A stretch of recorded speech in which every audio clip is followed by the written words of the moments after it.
ఒకసారి ఇలా ఆలోచించండి. మీరు రోడ్డు పైన నిలబడి ఉన్నారు. అకస్మాత్తుగా ఒక పోలీస్ అధికారి మీ పైన అరుస్తూ, కొడుతూ, నలుగురిలో అవమానిస్తూ ఉన్నాడు. ప్రజలందరూ మిమ్మల్నే చూస్తున్నారు. కొందరు వీడియో రికార్డింగ్ చేస్తున్నారు. ఎవరు సహాయం కూడా చేయడానికి రావడం లేదు. మీ గుండె వేగంగా కొట్టుకుంటుంది.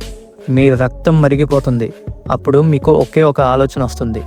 నేను ఎందుకు తిరిగి కొట్టకూడదు? ఆ సమయంలో కోపం రావడం సహజమే. కానీ ఆ ఒక్క క్షణం మీ జీవితాన్ని నాశనం చేయగలదు.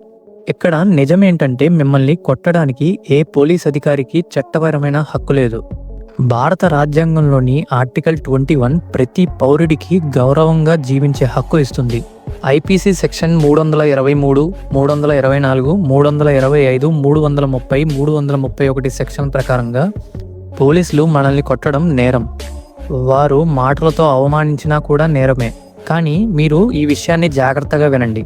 మీరు కోపంలో తిరిగి పోలీస్ అధికారిని కొడితే మీరు ఐపీసీ సెక్షన్ 332 మరియు 353 కింద అరెస్ట్ కావచ్చు. దీనికి బెయిల్ రావడం కూడా కష్టమే. దీనివల్ల చాలా అనర్థాలు జరుగుతాయి. మీరు జైలుకి వెళ్ళవచ్చు. మీ పైన క్రిమినల్ రికార్డు ఉంటుంది.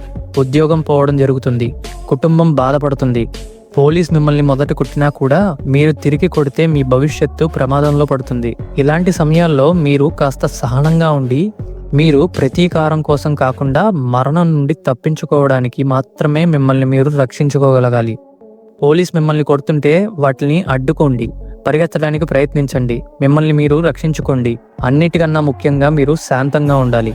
మీ పైన ఎవరన్నా దౌర్జన్యం చేస్తుంటే మీరు వెంటనే వీడియో రికార్డ్ చేయాలి. ఆ పోలీస్ యొక్క బ్యాడ్జ్ నంబర్, అతని పేరు, అతని ముఖము, అతని వాహన నంబర్ గుర్తుంచుకోండి. సాక్షులు మరియు వీడియోలు మిమ్మల్ని రక్షిస్తాయి. మిమ్మల్ని కొట్టగానే వెంటనే మీరు ఒక ప్రభుత్వ ఆసుపత్రికి వెళ్ళండి.